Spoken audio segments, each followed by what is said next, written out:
Hey guys, for this video I am going to be doing a review of Black Adam, and man was that a was that a movie. Honestly, the whole backstory was more interesting than the movie. So I guess I'll just get started by going to the synopsis of the movie. So the movie starts out in Kahndaq, I think that's how you say it, when a boy is trying to start a revolution and he ends up getting endowed with the powers of Shazam. This gives us a horrifying vision of The Rock's head CGI'd onto a skinny man's body. So I had that burned into my brain. Next, flash to modern day Kahndaq that is being overrun by Intergang. One of the main characters, Adriana Tomaz, I can't say their names, is trying to get the crown of Sabak. So this is a crown that will give you powers of, I guess, demons, whatever. This character, she's played by Sarah Shahi, aka Shaw from Person of Interest, and she's far more interesting of a character in Person of Interest than in this movie.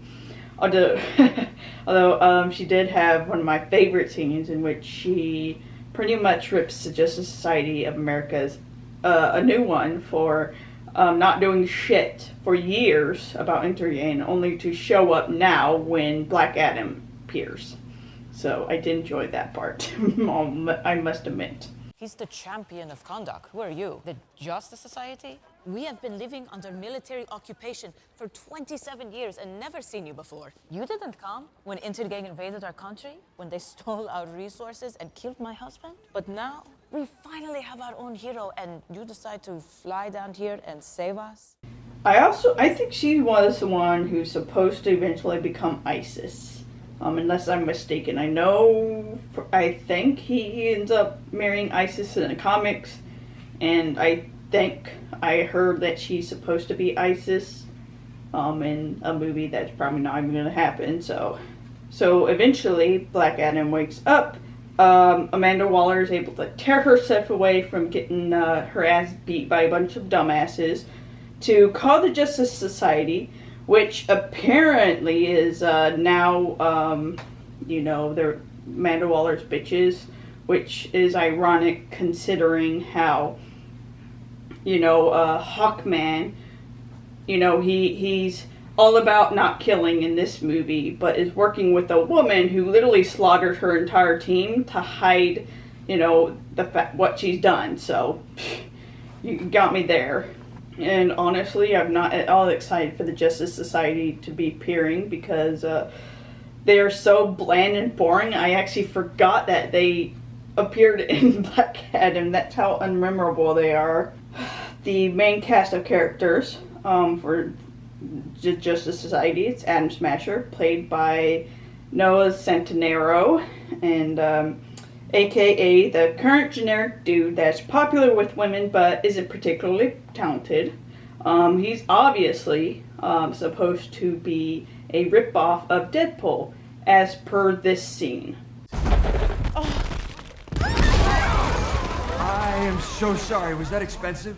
So obviously they're trying to copy the same crappy humor from Deadpool, so and you notice the actual costume, especially the face mask, pretty much Deadpool. So it's not that surprising that, Warner Brothers, people working with Warner Brothers have admitted that they just wanted to fucking rip off Deadpool. So they obviously got it.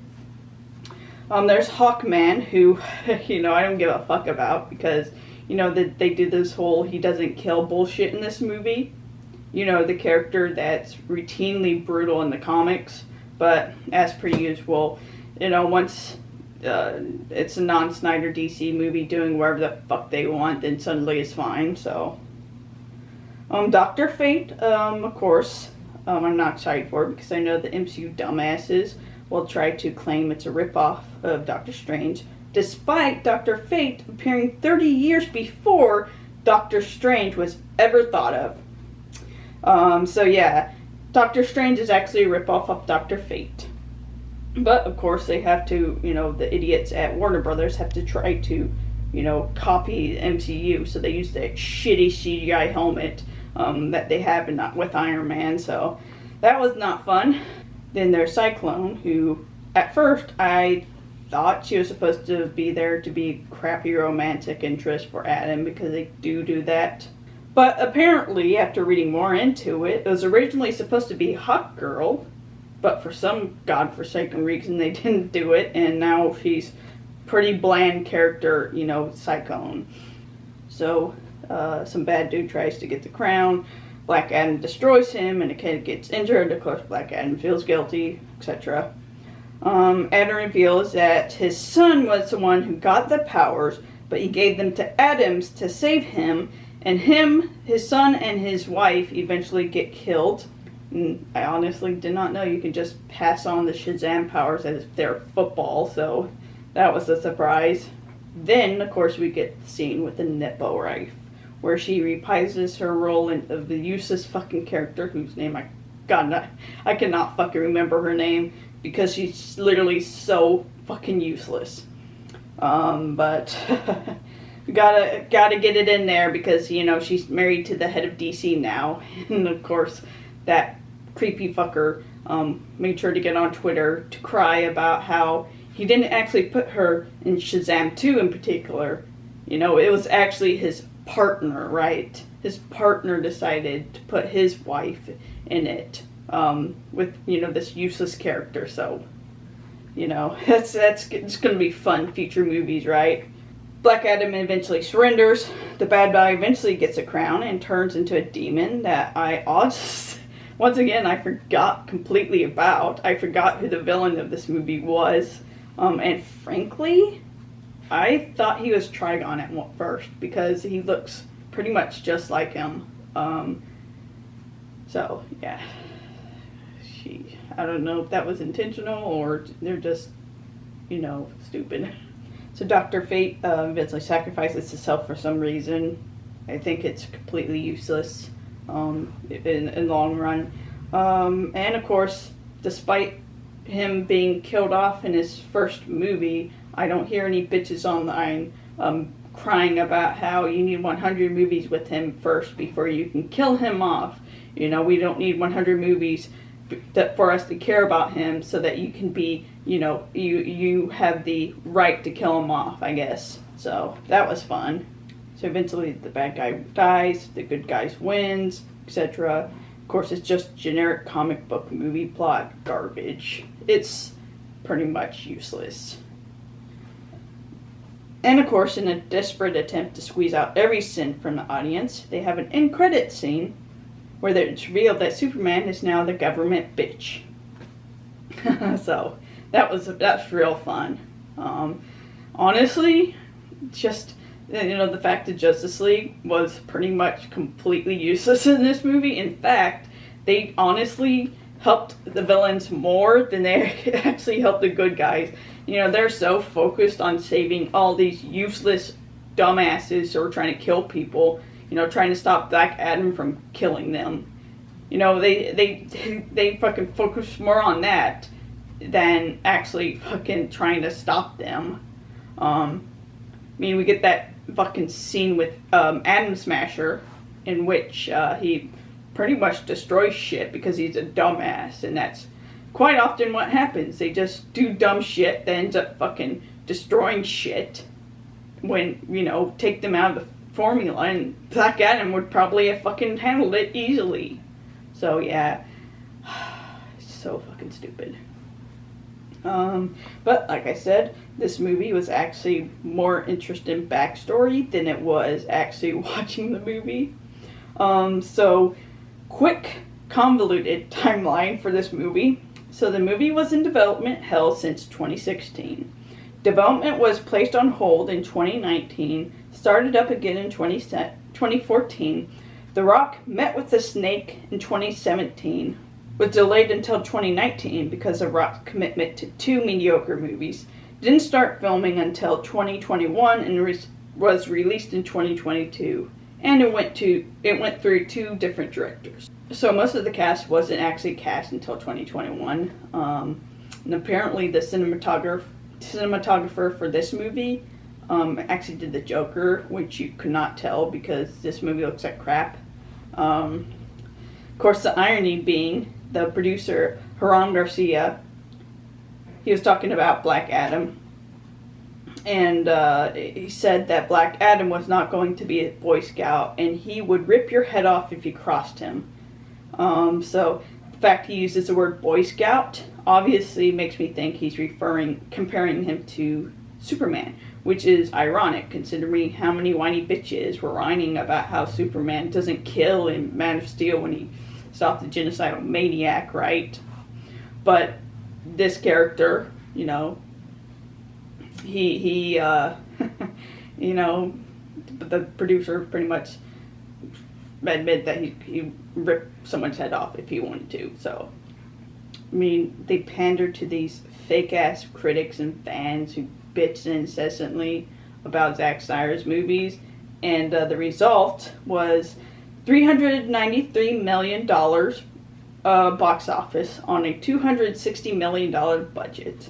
And of course they used the Williams theme for a crappy cameo because it was more recognizable, which, yeah, it's recognizable in the sense that people recognize it as a popular theme, but they had to fucking remember where the fuck it's from. It's the same thing that happened to me. I could not remember what this fucking movie with this Superman theme was from, the 70s version, until I listened to it enough to remember that it's actually Superman. Where a Man of Steel, I remember immediately. Probably because I grew up, this is, it was made for my generation. It wasn't made, for, people from the 70s, that time period. Man of Steel was made for this generation, but they decided they wanted to continue pander to, 50, 60-year-olds who literally don't give a fuck about Superman. They didn't go see Superman Returns. And they don't go fucking, they don't go watch the goddamn cartoons. But apparently went and saw Man of Steel because it's made more than Superman Returns, which was pretty much just a Reeves knockoff. Of course, they, at the end scene for Black Adam, they also have that stupid-ass curl that looks ridiculous. An oversaturated suit.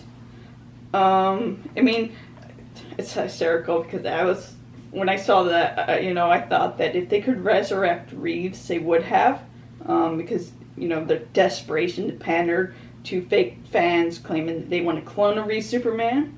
But then apparently they're actually going to have Reeves in the Flash. So they literally resurrected him for that shitty movie. And so, God, they're so predictable. You can predict exactly what Warner Brothers is going to do.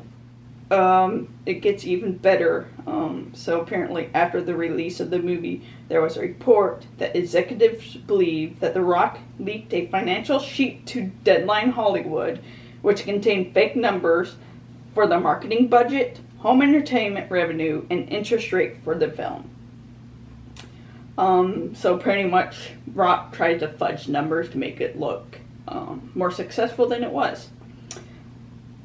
And even if you don't believe it, Warner Brothers is getting sued by their shareholders for lying about HBO Max subscription numbers. So, honestly, at this point, I'll believe anything. And of course, people were hailing The Rock in this movie, claiming that it's part of the Snyderverse, and he's so faithful to the Snyderverse and all this shit. While the entire time he was kissing the ass of the Snake, as well as all the other abusers at Warner Brothers. The Rock only cares about making himself the center of DCEU. He only cares about finding Superman and $50 that he probably put in his contract that he would win, because apparently he has a contract that makes sure he always wins. He cast himself in DC Super Pets when he can't actually voice act, and of course has his studios distributing these movies. So yeah, it's all about ego with him, so I have no faith whatsoever. But the cherry on the cake for this crap is the fact that Rotten Tomato critics hated it. So Warner Brothers destroyed the entire DCEU just to pander to these fuckers. And of course, they were going on about how, well, there's going to be sequels, but apparently, according to the Creeper, there's not going to be any sequels. So yeah, so there's that. So, I mean, there was some solace for The Rock. His movie did get, he did win a Kids' Choice Award, so there was that. I hope that was worth it. So yeah, that was the terrible story of Black Adam. And as I said, not at all excited for the future of DC, because it's ran by incompetent dumbasses. So I fully expect it to get worse now that the Creeper's in charge. You know, it's going to go from just mediocre to, you know, grotesque. So if you did like this video, give it a like, subscribe to get notifications for all the videos I'll be doing. You guys have a nice night. Stay safe out there. Talk to you later. Bye.